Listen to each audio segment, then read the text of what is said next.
কোরআন শরীফের কোন সূরা, কেরাত, হাদর, আয়াত মোবাইলের রিংটোন দিবেন না, এটা ভালো না।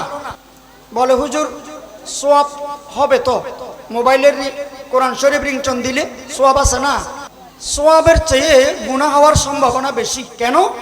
আপনি মোবাইলে কোরআন শরীফের রিংটোন দিলেন, কল আসলে আয়াত বাজে, কল আসলে হাদর কেরাত শোনেন, কিন্তু কোনো সময় আপনি আছেন টয়লেটে বা নাপাক জায়গায়, প্রস্রাব করা অবস্থায় বা ডিলে টিস্যু ইউজ করা অবস্থায়, আল্লাহ না করুন ওই অবস্থায় যদি কল আসে, কোরআন ওখানে বাজবে, নাপাক জায়গায় বাজবে, তাই কোরআনের অসম্মান হবে।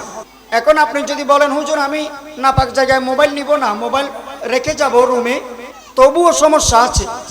আপনার মোবাইলে যদি কল আসে, পুরো আয়াত আপনি পড়তে দেন নাই, পুরো আয়াত শেষ করতে দেন নাই, আয়াতের অর্ধেকের মধ্যে আপনি মোবাইল রিসিভ করে ফেলছেন, তাহলে কোরআনের তাফসীর, অর্থের অনুবাদের ব্যাখ্যার সমস্যা হবে, চেঞ্জ হয়ে যাবে, অর্থের বিপরীত চলে আসবে। তাই মোবাইলের রিংটোন না দেওয়াও হাদর কেরাত ভালো।